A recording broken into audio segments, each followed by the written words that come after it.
Hello friends, कैसे हैं आप लोग। आशा करते हैं कि आप लोग सब बढ़िया होंगे। तो आज के इस वीडियो में हम लोग बात करने वाले कि एमटीएस में क्या क्या जो है मेडिकल चाहिए होता है, मेडिकल किस प्रकार से क्या होता है, या फिर हवलदार के लिए मेडिकल जो है या फिर फिजिकल टेस्ट जो होता है तो उसमें आप एलिजिबल है कि नहीं। जैसे कुछ लोगों का डाउट्स रहता है, जो चश्मा लग रहा है, माइनस है, पावर है, तो ये सब चीज़ें जो इस वीडियो में हम लोग बात करने वाले हैं। तो अगर दोस्तों चैनल में नए हैं तो चैनल को सब्सक्राइब कर लीजिएगा और वीडियो पसंद आएगा तो वीडियो को लाइक। सबसे पहले दोस्तों हम लोग बात करते हैं कि एमटीएस में क्या क्या मेडिकल होता है और एमटीएस के लिए क्या मेडिकल चाहिए होता है। तो देखिए, जो ज्वाइनिंग के टाइम में आपका जो मेडिकल सर्टिफिकेट एक लगता है, जो आपको बना के ले जाना होता है, फॉर्मेट जो डिपार्टमेंट भेजता है, तो खुद से ही ज़्यादातर डिपार्टमेंट में खुद से ही जो आपको मेडिकल सर्टिफिकेट बना के ले जाना होता है। बाकी एक दो डिपार्टमेंट जो है खुद से भी मेडिकल कराते हैं। बट मेडिकल जो होता है दोस्तों एकदम नॉर्मल होता है, कोई भी जो है इसमें दिक्कत नहीं है। अभी तक मेडिकल में अगर देखें तो कोई भी बंदा मतलब रिजेक्ट नहीं हुआ है, जहाँ तक मैं देख रहा हूँ। जितना भी कैंडिडेट से कोई भी मेडिकल में एमटीएस में रिजेक्ट नहीं हुआ है, ठीक है।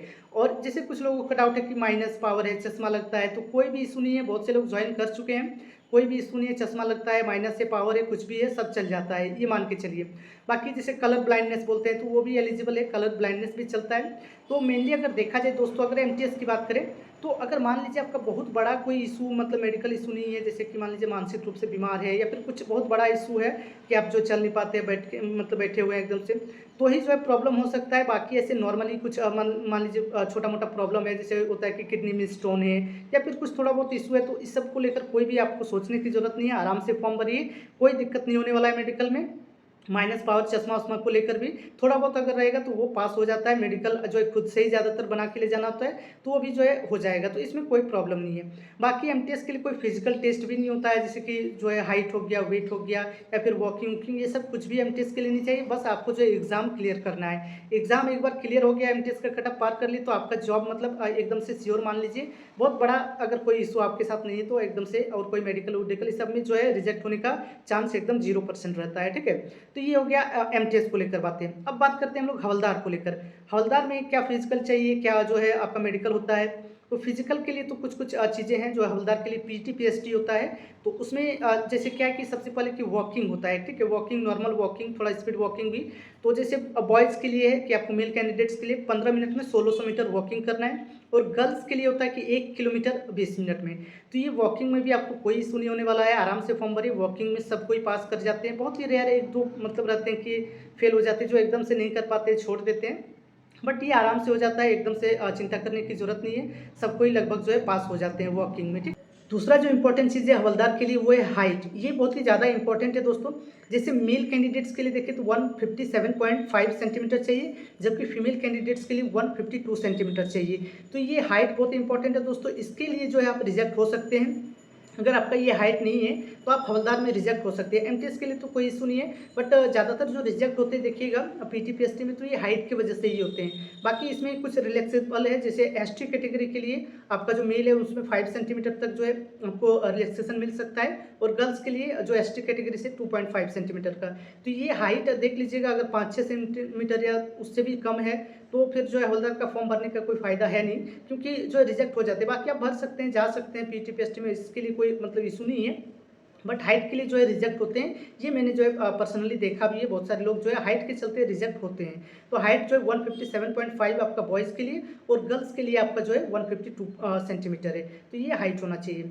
बाकी वेट की बात करें तो वेट केवल गर्ल्स के लिए 48 केजी जो है वेट होना चाहिए। तो गर्ल्स लोग ये ध्यान दीजिएगा, वेट इतना जो है अभी नहीं है तो बाद में भी लगभग इतना हो जाना चाहिए। ज़्यादा वेट है तो कोई इशू नहीं है, ठीक है। बहुत लोग पूछते हैं कि मेरा वेट बहुत ज़्यादा है, तो ज़्यादा से कोई इशू नहीं है। 70 भी रहे, 80 भी रहे, कोई दिक्कत नहीं है, ठीक है। बस 48 होना चाहिए, उससे कम होगा तो इशू होगा, प्रॉब्लम हो सकता है। बाकी बॉयज़ के लिए दोस्तों चेस्ट अभी होता है कि चेस्ट भी मेजर होता है। चेस्ट में 81 सेंटीमीटर आपका जो फुल्ली एक्सपेंडेड होना चाहिए, और 5 सेंटीमीटर तक जो है आपको फुलाना होता है। तो ये चीज़ें अगर नहीं भी होती तो पास हो जाते हैं। मेरा भी इतना जो है चेस्ट एक्सपेंड नहीं हुआ था, बट मैं जो है हवलदार का फिजिकल में क्वालिफाई हो गया था। तो उसके लिए भी जो है बहुत ज़्यादा इशू नहीं होता है। अगर चेस्ट में थोड़ा बहुत अगर इधर उधर होता है तो वो क्वालिफाई हो जाते हैं, उसमें कोई दिक्कत नहीं है। तो ये फिजिकल स्टैंडर्ड के बारे में हो गया। अब बात करते हैं कि मेडिकल में क्या होता है हवलदार का। तो देखिए, हवलदार में मेडिकल में ज़्यादा जो होता है कि डिपार्टमेंट खुद मेडिकल करवाते हैं, और मेडिकल जो है चेकअप बहुत सारा होगा, बहुत सारे चेकअप्स जो है होते हैं मेडिकल में, मतलब थोड़ा सा प्रॉब्लम होता है। बट हवलदार में भी जो है एमटीएस में जैसे मैंने बताया वही चीज़ें हवलदार में भी है। कलर ब्लाइंडनेस के लिए, चश्मा के लिए, इस सब के लिए कोई इशू नहीं होता है। हवलदार में भी चल जाता है, हवलदार में भी बहुत सारे लोग ज्वाइन किए हैं। थोड़ा बहुत जो है इशू होता है, बट वो फाइनली जो है सेलेक्ट हो जाते हैं, फाइनली कोई जो है ज्वाइनिंग में दिक्कत नहीं होता है, ठीक है।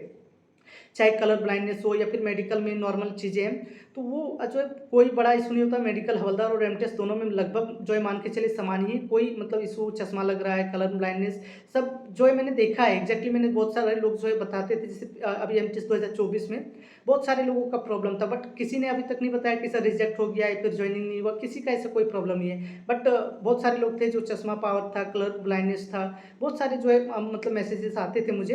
बट अभी जो है कोई भी ऐसा नहीं है जो रिजेक्ट हो गया हो, तो ये मान के चलिए कि मेडिकल में आपको कोई ज़्यादा इशू नहीं है।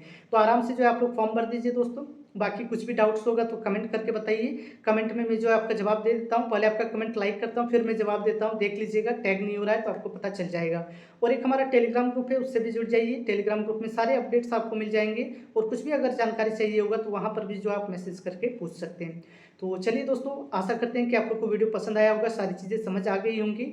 तो फिर मिलते हैं अगले वीडियो में, तब तक के लिए आप सभी का धन्यवाद।